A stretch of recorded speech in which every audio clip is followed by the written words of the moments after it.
Hello and good morning everyone, welcome to civil step. So आज की हमारी जो क्लास है सर्वाधार one stop solution for UPSC prelims current affair की क्लास होती है।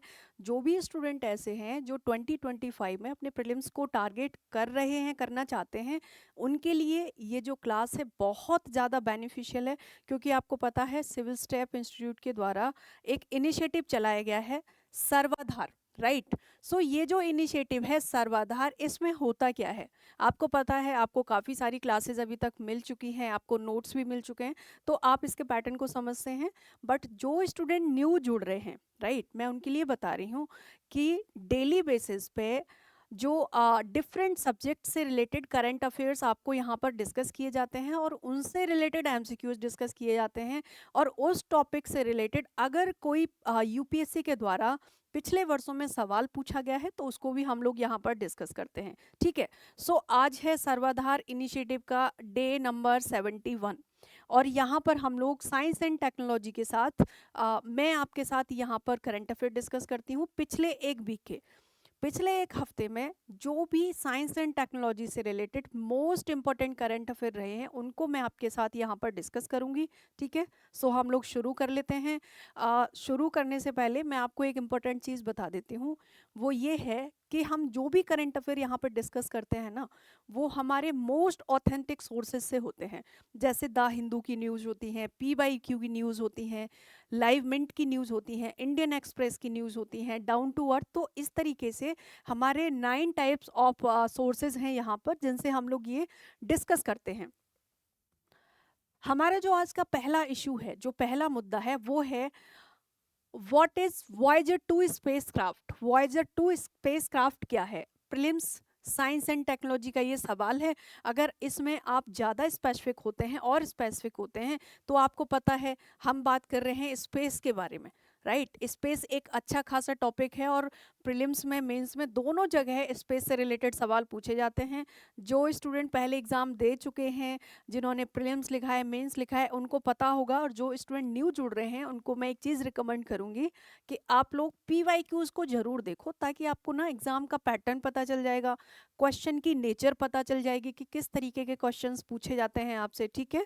सो ये क्या करेगा, आपकी तैयारी पे वैल्यू एडिशन करेगा आपकी तैयारी में, right. What is Voyager 2 spacecraft? क्या है ये? स्पेस से रिलेटेड हमारा क्वेश्चन है एंड इंडियन एक्सप्रेस की ये न्यूज है, राइट। क्या है इसके बारे में देख लेते हैं। वॉयेजर 2 विजिटेड यूरेनस इन 1986। यानी कि जो वॉयेजर 2 स्पेसक्राफ्ट गया था ये यूरेनस के लिए गया था, ये तो सही बात है। और कब गया था? तो ये 1986 में गया था। हमको ये चीज़ भी यहाँ पर पता चल रही है, बट अभी चर्चा में क्यों है हम ये भी देखेंगे इसके आगे।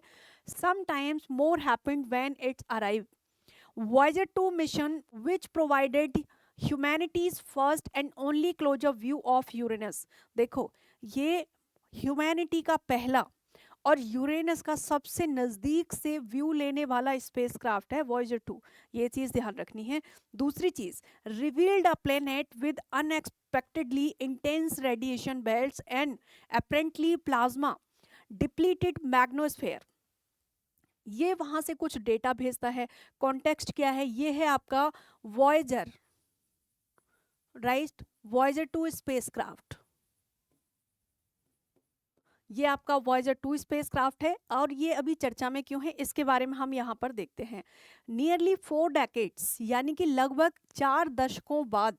और ये एक चीज और, नासा का स्पेसक्राफ्ट है, ठीक है।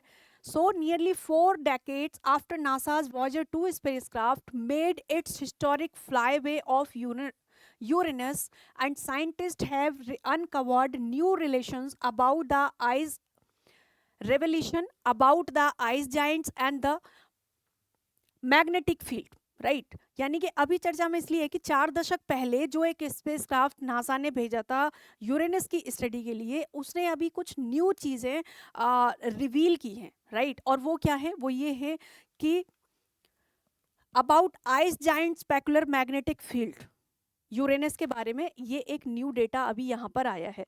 आगे देख लेते हैं अबाउट वॉयेजर 2 स्पेसक्राफ्ट, यानी कि 2 स्पेसक्राफ्ट के बारे में देख लेते हैं। क्या है Voyager 2 spacecraft? So It is an unmanned space probe launched by NASA on August 20, 1977. यानी कि ये 1977 में 20 अगस्त 1977 को नासा के द्वारा लॉन्च किया गया था, राइट। 20 अगस्त 20 अगस्त 1977 को किसके द्वारा? By NASA. नासा के द्वारा इसको लॉन्च किया गया था just few week before its sister craft Voyager 1।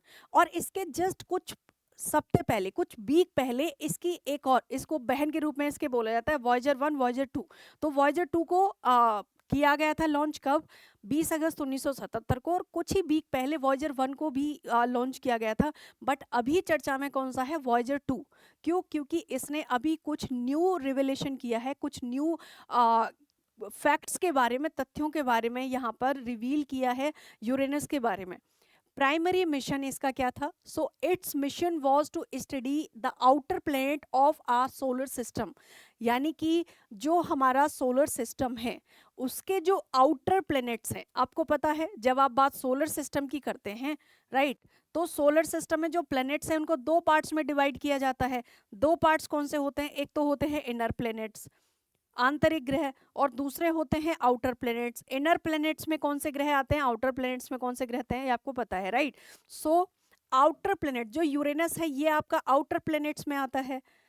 जो वॉयेजर 2 स्पेसक्राफ्ट नासा के द्वारा 20 अगस्त 1977 को लॉन्च किया गया था, इसका जो प्राइमरी उद्देश्य था वो था जो सोलर सिस्टम के आउटर प्लैनेट्स हैं, बाहरी ग्रह हैं, जो जोवियन प्लैनेट्स के नाम से भी जाना जाता है, जो आपके आउटर प्लैनेट्स हैं, इनके बारे में स्टडी करना था, इंक्लूडिंग जुपिटर। आउटर ग्रह में आपके जुपिटर आते हैं, सैटर्न, यूरेनस और नेपच्यून, 4 ग्रह इसमें आते हैं। और 4 ग्रह आते हैं कहाँ पर?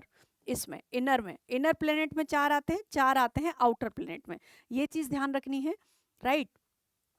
एंड देयर मून्स, और इनके मून के बारे में भी स्टडी करना था। Then continue on its interstellar mission, और इसके अंतरतारकीय मिशन को इसने कंटिन्यू रखा। And it is only the spacecraft to have ever visited Uranus and Neptune. और एक चीज और, ये इकलौता वॉयेजर 2 स्पेसक्राफ्ट अकेला ऐसा स्पेसक्राफ्ट है जिसने यूरेनस और नेपच्यून स्पेसक्राफ्ट को प्लेनेट पर विजिट किया है। अकेला ये ऐसा स्पेसक्राफ्ट है। तो ये भी चीज़ ध्यान रखनी है ना। नहीं तो अभी तक ये होता है कि यहाँ से कोई भी स्टडी नहीं हुई है। तो वॉयेजर 2 स्पेसक्राफ्ट के बारे में हमें इस तरीके से ये चर्चा में है, और बहुत ज़्यादा चांस है कि यहाँ से सवाल पूछ लिया जाएगा, right. It carries a golden records, अभी इसने एक गोल्डन रिकॉर्ड्स बनाया है। A phonograph records containing sound and images from earth intended to be message any potential extraterrestrial civilization it might encounter the future, right।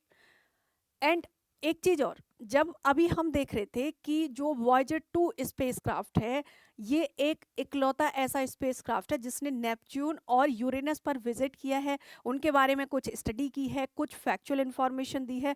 तो ऐसे ही कुछ और facts हम जानेंगे जो वॉयेजर 2 स्पेसक्राफ्ट है इसके बारे में, कि इसने पहली बार क्या क्या काम किया और किस चीज़ में ये फर्स्ट है, उसके बारे में देखते हैं। सो it is only spacecraft to study all 4 solar systems giant planets, जिनको आप यहाँ पर आउटर प्लेनेट भी बोलते हैं, राइट। इनको आउटर प्लेनेट भी बोलते हैं।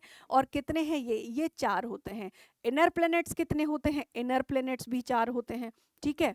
And it discovered a 14th moon of Jupiter, Jupiter का जो 14वां चंद्रमा खोजा गया था वो वॉयेजर 2 स्पेसक्राफ्ट के द्वारा ही खोजा गया था, ये भी चीज़ ध्यान रखनी है।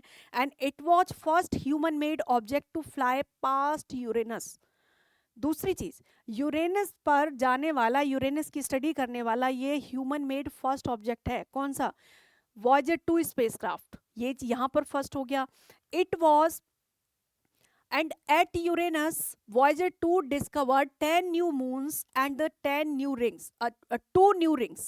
see यूरेनस पर जो Voyager 2 स्पेसक्राफ्ट है इसने 10 नए चंद्रमा खोजे हैं और 2 रिंग्स खोजे हैं। रिंग्स कैसे? जैसे कि आपने सैटर्न पर देखा, सैटर्न पर रिंग्स हैं, वैसे ही यूरेनस पर भी रिंग्स हैं, राइट।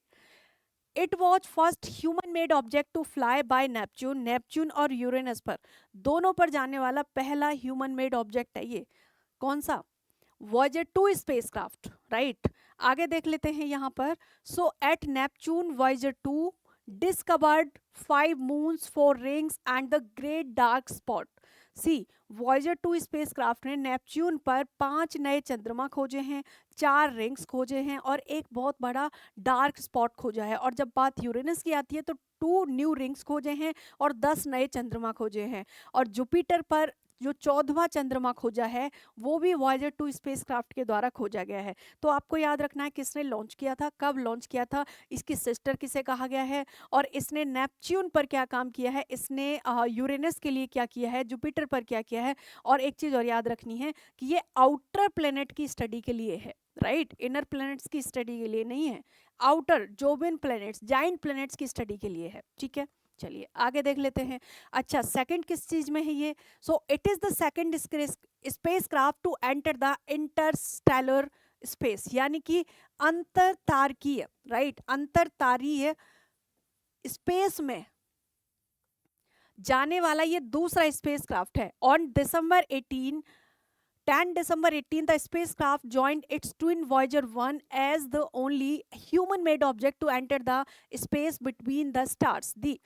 जो Voyager 1 था ना, Voyager 1 वो पहला ऐसा स्पेसक्राफ्ट था जो कि इंटरस्टेलर यानी कि अंतरतारकीय स्पेस में गया था, और इसने 10 दिसंबर 2018 को जो Voyager 1 है इसने उसको ज्वाइन कर लिया था। It is currently the second most distant human-made object from the Earth after Voyager 1.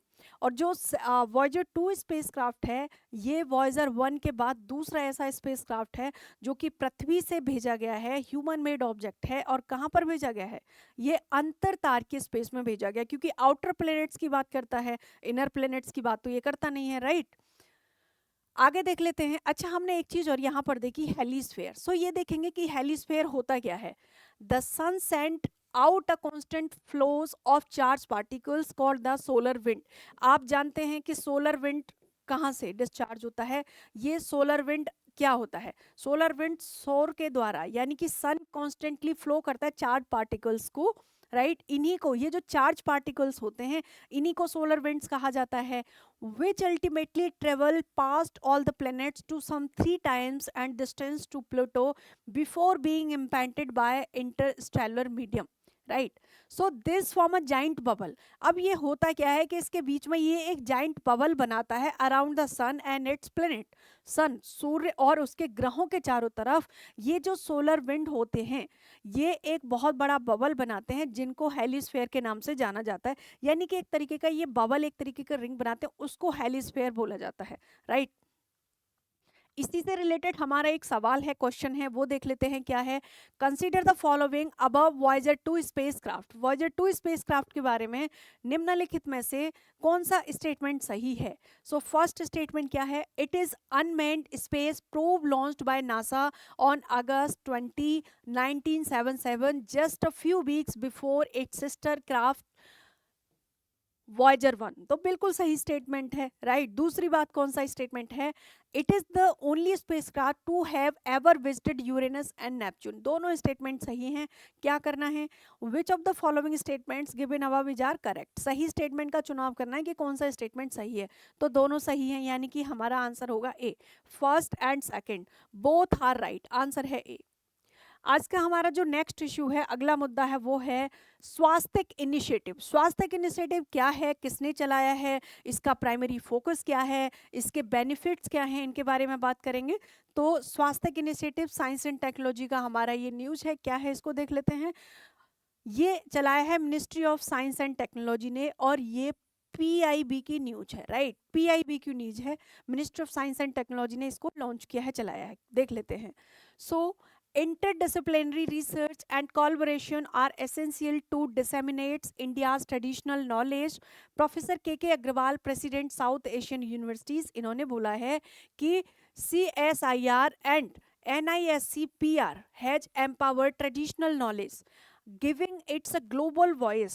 Doctor Shekhar C Mande and former director general CSIR, इन्होंने बोला है कि जो CSIR और NISCPR है इन्होंने एम्पावर्ड किया किसको, ट्रेडिशनल नॉलेज को। और जो ये स्वास्थ्य इनिशिएटिव है, स्वास्थ्य इनिशिएटिव में ट्रेडिशनल नॉलेज की ही बात की गई है, राइट, इसमें ट्रेडिशनल नॉलेज की ही बात की गई है।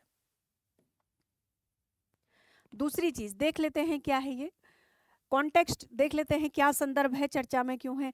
Recently the director of CSIR, national institute of science and communication and policy research, provided an overview of swastik initiative at the international conference on communication and dissemination of traditional knowledge, जिसको short में CDTK 2024 बोला गया है, right.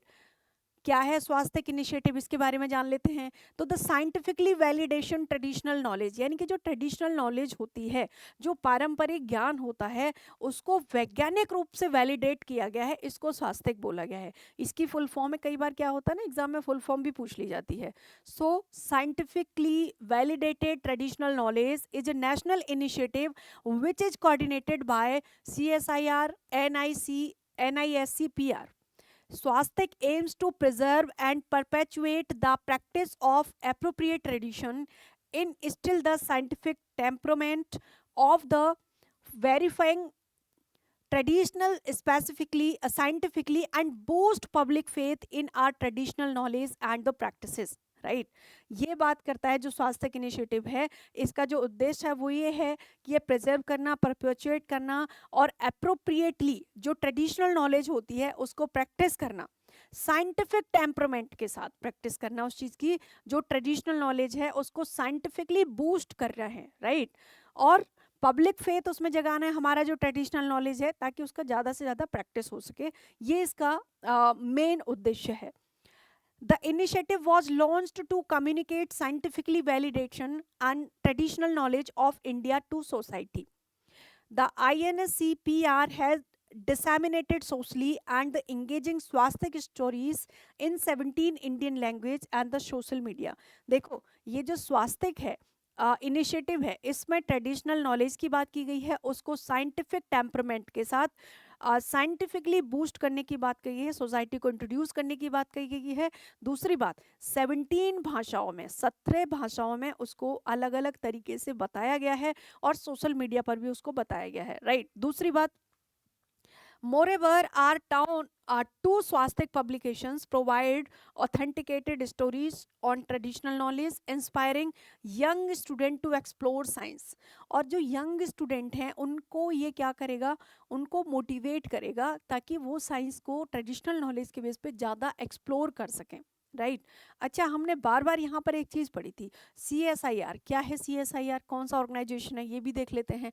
So it is India's leading publicly fund R&D organisation that promote advanced knowledge in natural science, engineering and translates it for the benefit of people.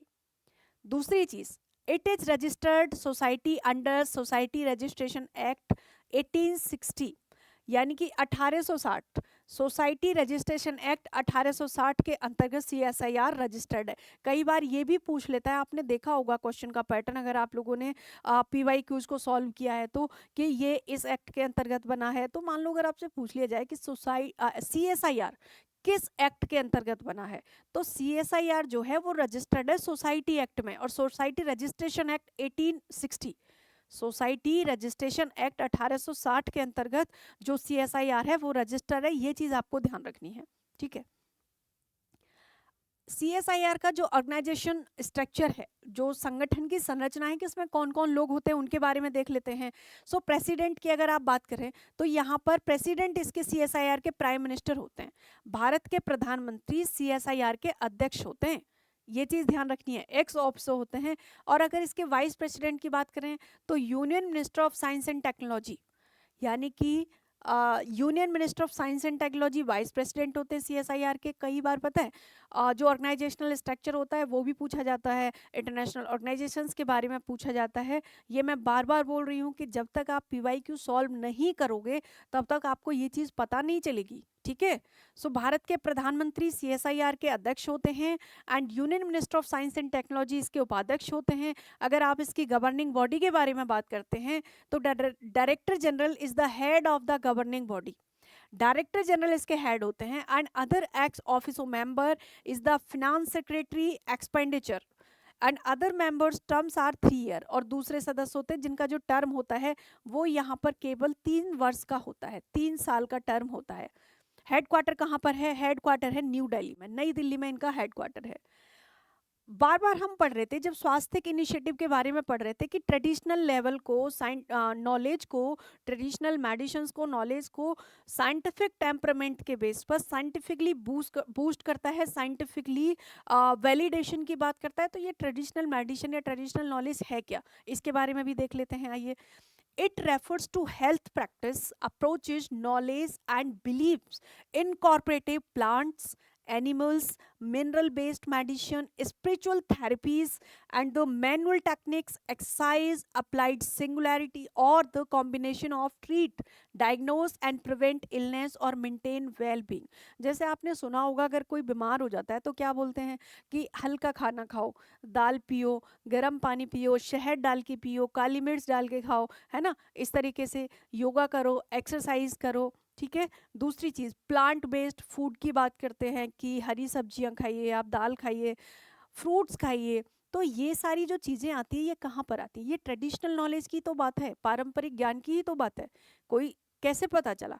Science की तो बाद में ये आया, पहले तो ये पारंपरिक नॉलेज यहाँ पर पता चली कि हमको ये चीज़ खाने से बेनिफिट होता है, राइट। आगे देख लेते हैं। तो यही होता है आपका ट्रेडिशनल मेडिसिन। इसी से संबंधित हमारा एक सवाल है, वो है consider the following statements given above is are correct about Swastik initiative. Swastik initiative के बारे में निम्नलिखित में से कौन सा कथन यहाँ पर सही है, देख लेते हैं। So which of the statement given above is are correct, कौन सा कथन सही है?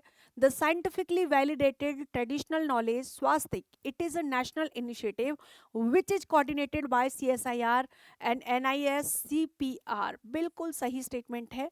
दूसरा कथन है the initiative was launched to communicate scientifically validated traditional knowledge of India to society. भारत का जो पारंपरिक ज्ञान है, जो ट्रेडिशनल नॉलेज है, उसको साइंटिफिकली क्या करना है, भारत के लोगों तक, समाज तक पहुंचाना है, कम्युनिकेट करना है उनके साथ, उनको बताना है, राइट। इसी तो ये स्टेटमेंट भी हमारा यहाँ पर सही है, दोनों सही है। आंसर कौन सा होगा? आंसर होगा B. First and second both are right, तो आंसर है हमारा बी, ठीक है। आज का हमारा जो नेक्स्ट इशू है, अगला मुद्दा है, वो है AI enabled E Tarang system. क्या है AI enabled E Tarang system, इसके बारे में देख लेते हैं। अगेन साइंस एंड टेक्नोलॉजी का हमारा ये न्यूज है, और देखो इसमें आर्टिफिशियल इंटेलिजेंस की बात हो रही है, राइट। दूसरी चीज इसमें टेक्नोलॉजी की बात हो रही है, तो क्या है इसके बारे में भी देख लेते हैं। PIB की न्यूज है ये, मिनिस्ट्री ऑफ डिफेंस ने इसको लॉन्च किया है, जो AI enabled E Tarang system है। PIB की न्यूज है, मिनिस्ट्री ऑफ डिफेंस ने इसको लॉन्च किया है। क्या है? Headquarters integrated defence staff conduct annual joint electromagnetic board meeting 2024, right. देखते हैं क्या है कॉन्टेक्स्ट, संदर्भ इसका क्या है। Recently ministry of defence launched AI enabled E Tarang system. अभी ये न्यू इनिशिएटिव है, AI enabled E Tarang system, ministry of defence ने इसको लॉन्च किया है। PIB की न्यूज है। क्या न्यूज है, क्या है AI एनेबल्ड तरंग system? It is a unique software, यानी कि ये एक सॉफ्टवेयर है। यहाँ से हमें क्या पता चला, जो AI enabled E Tarang system है, ये एक प्रकार का सॉफ्टवेयर है and developed in collaboration with Bhaskaracharya national institute for space application and geo informatics, यानी कि बिसक एन ने इसको मिल करके लॉन्च किया है। Bhaskaracharya national institute, space application ने और जियो इन्फॉर्मेटिक्स ने मिल करके इसको लॉन्च किया है। किसको? AI enabled E Tarang system को, जो कि एक यूनिक सॉफ्टवेयर है। मिनिस्ट्री ऑफ डिफेंस ने इसको लॉन्च किया है, इन्होंने इसको डेवलप किया है। दूसरी बात, it will improve planning for interference free operation of defence equipments during both war time and peace time. ये सॉफ्टवेयर किस काम में आएगा? तो ये जो सॉफ्टवेयर है ये इम्प्रूव करेगा प्लानिंग को। किसकी प्लानिंग को? इंटरफेरेंस फ्री ऑपरेशन ऑफ एक डिफेंस इक्विपमेंट, यानी कि चाहे तो वॉर चल रहा हो, चाहे तो पीस टाइम हो, दोनों ही समय पर जो डिफेंस इक्विपमेंट्स होते हैं उनके ऑपरेशन की जब बात आती है, तो विदाउट इंटरफेरेंस फ्री उनके ऑपरेशन को प्लान करने में जो AI इनेबल्ड तरंग सिस्टम है ये इम्प्रूव करेगा उसकी प्लानिंग को, ठीक है। दूसरी बात, it will enable automated efficient planning and management of defence spectrum as well as support development of newer technologies in high frequency band.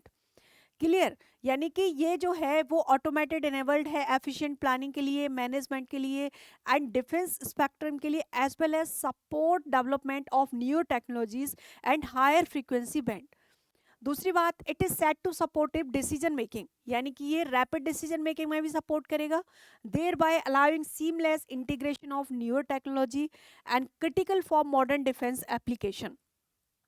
अभी हमने यहाँ पर एक चीज देखा था, एक तो देखा था कि जो BISAGN क्या है, ये क्या है बिसंग एन, इसके बारे में जान लेते हैं। So it is a autonomous scientific society of ministry of electronics and information technology.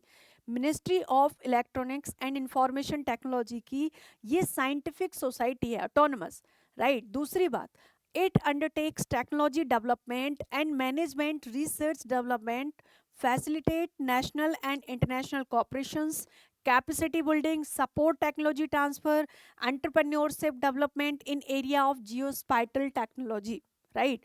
And the organization has 3 main domain area। ये जो organization है इसके 3 मुख्य domain area हैं जहाँ पर ये काम करता है। क्या है? एक है सैटेलाइट कम्युनिकेशन, दूसरा है जियो इन्फॉर्मेटिक्स, तीसरा है geospatial technology. Geospatial technology and satellite communication, geo informatics, ये यहाँ पर 3 डोमेन में काम करता है, राइट। अब हम यहाँ पर हमने देखा था कि AI एनेबल्ड तरंग तरंग सिस्टम क्या था, जो एक यूनिक सॉफ्टवेयर है। सो आर्टिफिशियल इंटेलिजेंस क्या होता है, AI क्या होता है, उसके बारे में भी थोड़ा सा जान लेते हैं, राइट। आर्टिफिशियल इंटेलिजेंस, जिसे शॉर्ट में हम AI बोलते हैं, it is an emerging technology, ये एक उभरती हुई तकनीक है। अभी आप देखेंगे हर जगह पर आपको टेक्नोलॉजी का यूज मिलेगा, छोटी से छोटी चीज़। यानी कि ये जो पेन है हम यहाँ पर जो यूज़ कर रहे हैं, बोर्ड है, मैं जो आप तक ये लेक्चर पहुँचा पा रही हूँ, ये भी हम टेक्नोलॉजी के थ्रू ही पहुँचा पा रहे हैं।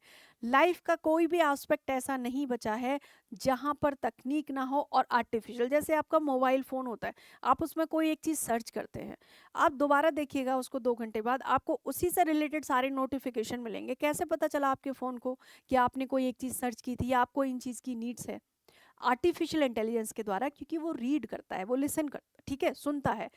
And computer and machine to stimulate human intelligence and problem solving capabilities.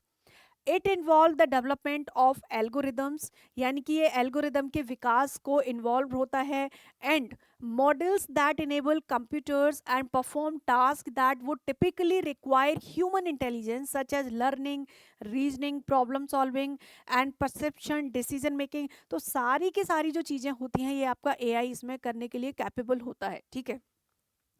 इससे रिलेटेड हमारा यहाँ पर सवाल है, क्या है सवाल देख लेते हैं। Consider the following statements about AI enabled E Tarang system. 2 statement आपके पास हैं, करना क्या है, which of the statement given above is are correct. इनमें से कौन सा स्टेटमेंट हमारा सही है उसके बारे में हमें यहाँ पर देखना है। तो फर्स्ट स्टेटमेंट है, it is a unique software developed in collaboration with Bhaskaracharya National Institute for Space Application and Geoinformatics। दूसरा स्टेटमेंट है, it will improve planning for interference free operations of defense equipment during both war time and peace time। दोनों ही चीज़ सही है, दोनों ही चीज़ अभी हमने यहाँ पर पढ़ी थी। सो आंसर हमारा कौन सा होगा यहाँ पर, A. First and second both are right, तो आंसर हमारा है यहाँ पर ए, ठीक है।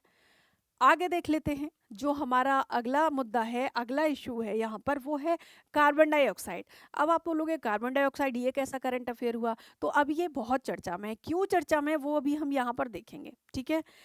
प्रीलिम्स साइंस एंड टेक्नोलॉजी का ये न्यूज है। अब देखो, अब कार्बन डाइऑक्साइड ये क्या है, ये गैस है, तो ये आपका आ जाएगा केमिस्ट्री में, राइट।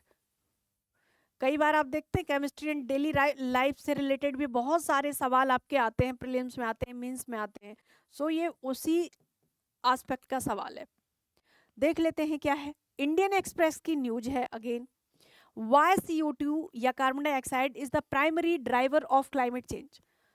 मुद्दा ये है कि जो कार्बन डाइऑक्साइड, और हम बोलते भी हैं, क्या बोलते हैं कि कार्बन डाइऑक्साइड बहुत ज़्यादा बढ़ रही है, CO2 के बढ़ने से क्या हो रहा है, ग्लोबल वार्मिंग हो रही है, क्लाइमेट चेंज हो रहा है, टेम्परेचर बढ़ रहा है, ये सारी चीज़ें हम पढ़ते हैं, बोलते हैं। सो ये है क्या, Y CO2 is primary driver, यानी कि क्लाइमेट चेंज का मुख्य प्राइमरी ड्राइवर CO2 क्यों है, कार्बन डाइऑक्साइड क्यों है, इसके बारे में देखना है यहाँ पर। सो CO2 is one of the most important greenhouse gases in atmosphere and is the primary driver of anthropogenic climate change, right? So here is a look at why CO2 has caused most of the global warming. यानी कि global warming का मुख्य कारण carbon dioxide क्यों है ऐसा, इसके बारे में देख लेते हैं। यहाँ पर चर्चा में क्यों है, कॉन्टेक्स्ट क्या है। So India's carbon dioxide emission from burning fossil fuels are expected to increase by 4.6% in 2024। यानी कि 2024 में 4.6% तक उम्मीद है कार्बन डाइऑक्साइड का भारत में जो कार्बन डाइऑक्साइड इमिशन होता है उसको बढ़ने का, राइट। दूसरी बात, the highest among major economies according to newer report by global carbon project. अभी न्यू रिपोर्ट आई है ग्लोबल कार्बन प्रोजेक्ट के द्वारा, उसके द्वारा ये यहाँ पर इंफॉर्मेशन दी गई है। पहले देखेंगे कार्बन डाइऑक्साइड क्या है इसके बारे में। सो क्या है कार्बन डाइऑक्साइड?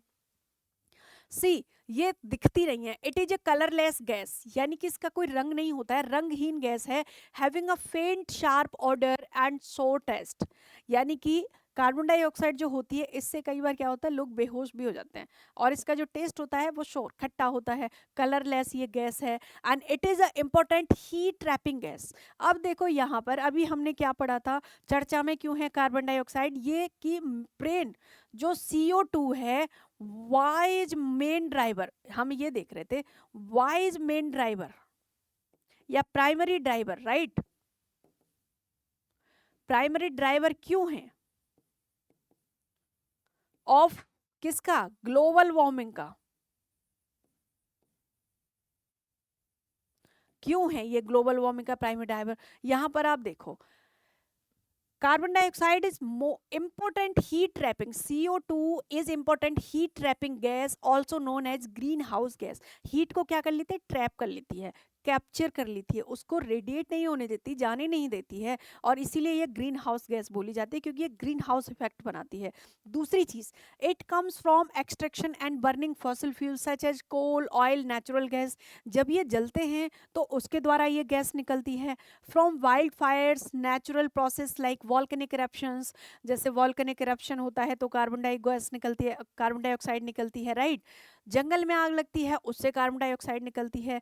तो इसके सोर्सेज बहुत ज़्यादा हैं, इसलिए इमिशन बढ़ने की उम्मीद है। ये रंगहीन गैस है, इसका जो टेस्ट होता है वो बहुत ही शोर होता है। दूसरी बात, ये इंपॉर्टेंट हीट ट्रैपिंग गैस है, इसीलिए इसको ग्रीन हाउस गैस भी बोला जाता है। आगे देख लेते हैं, it is one of the most important green house gas in the atmosphere and is the primary driver of anthropogenic climate change. और इसीलिए ये क्या है कि प्राइमरी ड्राइवर है क्लाइमेट चेंज का। The presence of gas in the atmosphere keep some of radiant energy received by earth. See, क्या होता है कि गैस की उपस्थिति जब होती है एटमॉस्फेयर में तो ये क्या करती है, keep some of the radiant energy, radiant energy को, अर्थ से जो एनर्जी रेडिएट होकर के जाती है तो ऊपर कार्बन डाइऑक्साइड उसको क्या कर लेती है, कैप्चर कर लेती है, ट्रैप कर लेती है, received by earth from being return to space, thus producing the so called green house gas. और इससे क्या होगा, ग्रीन हाउस गैस इफेक्ट बन जाता है। क्लियर? आगे देखेंगे, carbon dioxide is used as the refrigerant. Carbon dioxide का प्रयोग रेफ्रिजरेटर में किया जाता है। इन फायर एग्जॉस्ट यानी कि जो अग्निशमक होते हैं वहां किया जाता है। And life rafts and life for jacket, जो कि आप राफ्टिंग करते हो उसकी जो लाइफ सेविंग जैकेट्स होती हैं उनमें इसका प्रयोग किया जाता है। कोल फॉर्मिंग में किया जाता है। Rubber, plastic, promoting growth of the plants in green house gases and immobilising animal before slaughter and the carbonated beverage में भी इसका प्रयोग किया जाता है, राइट। जैसे कि आप कोक वगैरह पीते हो उसमें भी इनका प्रयोग किया जाता है। Studies have shown that CO2 has contributed more than any driver to climate change। Study ने ऐसा दिखाया है, ये फैक्चुअल इंफॉर्मेशन सामने आई है कि कार्बन डाइऑक्साइड जो गैस है वो प्राइमरी ड्राइवर है ग्लोबल वार्मिंग का या क्लाइमेट चेंज का। And it is much more abundant in the atmosphere compare to CH4 and HFCs। CO2 remains in atmosphere longer than the other major gas emitted due to human activities। यानी कि मानव निर्मित गतिविधियों के द्वारा जो अगर कोई और भी गैस निकलती है ना, तो सबसे ज़्यादा उनमें से कार्बन डाइऑक्साइड ऐसी गैस है जो कि एटमॉस्फेयर में सबसे ज़्यादा दिनों तक रुक सकती है, रह सकती है। ठीक है, तो एंथ्रोपोजेनिक गैस भी है, मानव की गतिविधियों के द्वारा प्रोड्यूस होने वाली गैस भी है ये एक CO2। अच्छा, अभी हमने यहाँ पर देखा था ग्रीन हाउस इफेक्ट, तो हम ये देख लेते हैं कि ये ग्रीन हाउस इफेक्ट क्या है। So it is the process through which heat is trapped near earth surface by substances known as green house gases. Right, यानी कि जो ग्रीन हाउस गैस है ये एक प्रोसेस है जिसके द्वारा जो हीट होती है अर्थ से रेडिएट होकर के जब एटमॉस्फेयर में जाती है और वहाँ पर कार्बन डाइऑक्साइड क्या करती है, उसको कैप्चर कर लेती है। इसी को ग्रीन हाउस गैस बोला जाता है। इसी से रिलेटेड हमारा एक सवाल है, क्या है, consider the following statements about carbon dioxide. Carbon dioxide से रिलेटेड एक स्टेटमेंट है, 3 स्टेटमेंट यहाँ पर हैं। Which of the statement given above is are correct. कौन सा स्टेटमेंट सही है? It is a colourless gas having a faint sharp odour and so taste, बिल्कुल सही बात है। It is an important heat trapping gas also known green house gas, बिल्कुल right statement है। It comes from extraction, burning of fossil fuels such as coal, oil, natural gas, from wildfire and natural processes like volcanic eruption। तीनों statement हमारे यहाँ पर सही हैं। Answer क्या होगा? सी। सी हमारा आंसर होगा यहाँ पर। आगे नेक्स्ट जो हमारा इशू है वो है व्हाट इज एपिलेप्सी। एपिलेप्सी क्या होता है? इसको आप हिंदी में दौरे या मिर्गी भी बोलते हैं। अगेन साइंस एंड टेक्नोलॉजी की न्यूज है, और इससे भी ज़्यादा आप अगर जाते हैं तो ये बायोटेक में आ जाता है। राइट, बायोटेक वाले पोर्शन में आ जाता है। द हिंदू की न्यूज है, क्या है? National epilepsy day 2024। अभी क्या हुआ है कि राष्ट्रीय मिर्गी दिवस या राष्ट्रीय एपिलेप्सी दिवस मनाया गया 2024 में।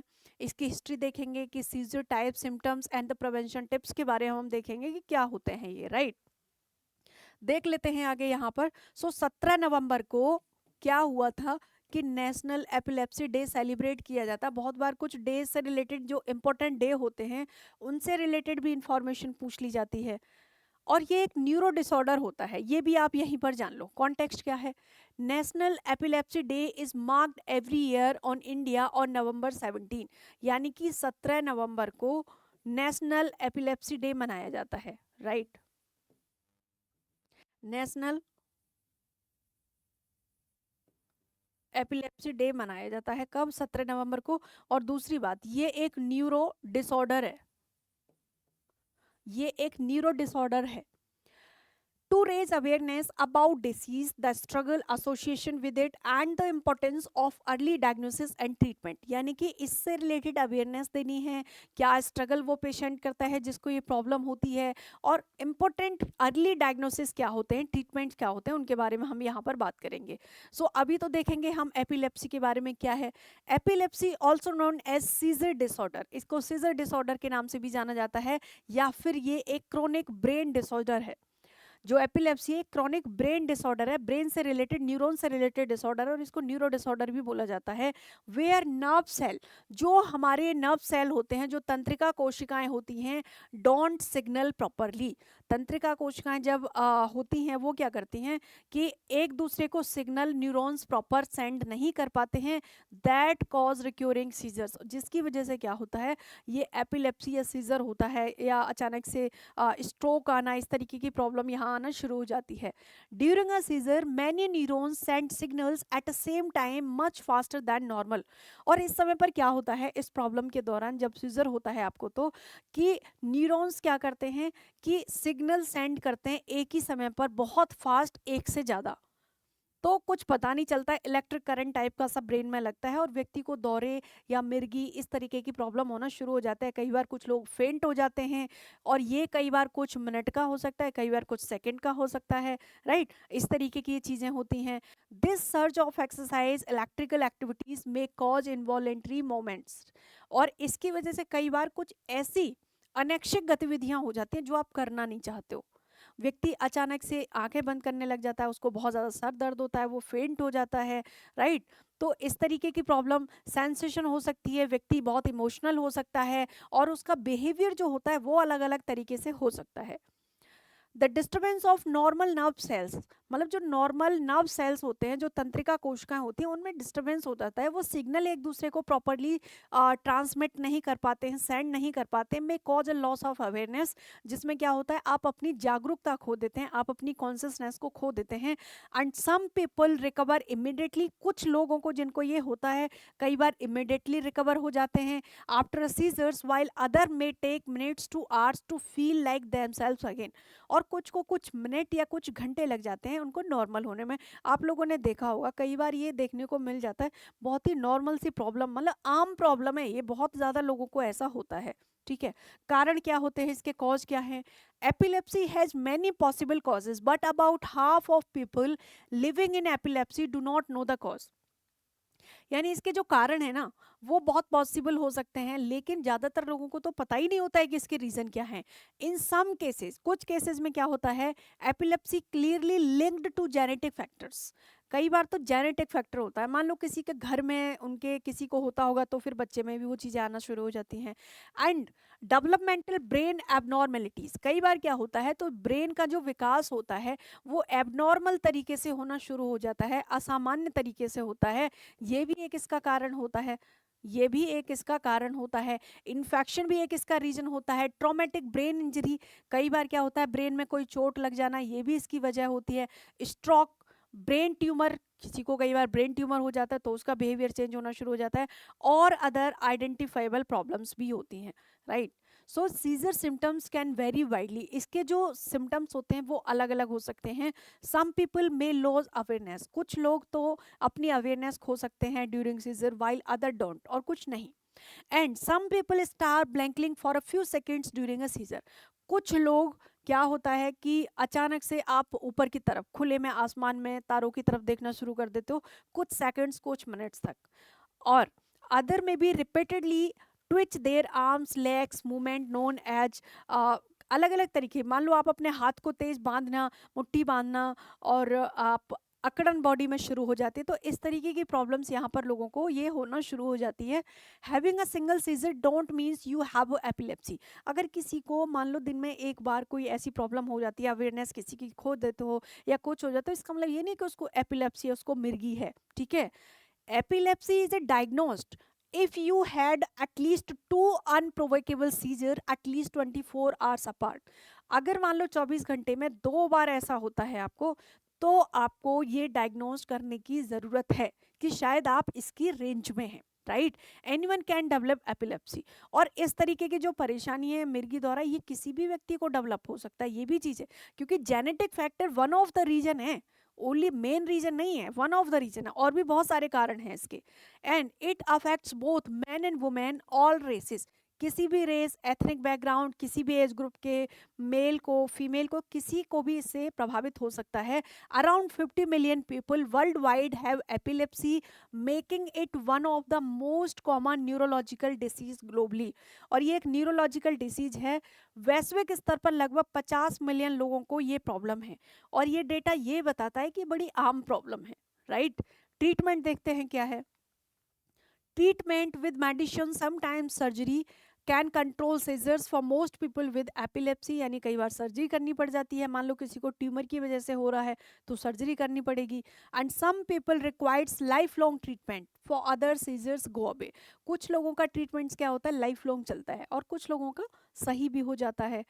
अच्छा, हमने यहाँ पर न्यूरॉन सेल की बात बार बार कही थी। क्या है न्यूरॉन सेल की, न्यूरॉन सेल सिग्नल सेंड नहीं कर पाते हैं एक दूसरे को, एक ही समय में एक से ज़्यादा बहुत फास्टली सिग्नल सेंड कर देते हैं, जिस दौरान ये स्ट्रोक होता है। तो ये न्यूरॉन्स क्या होते हैं?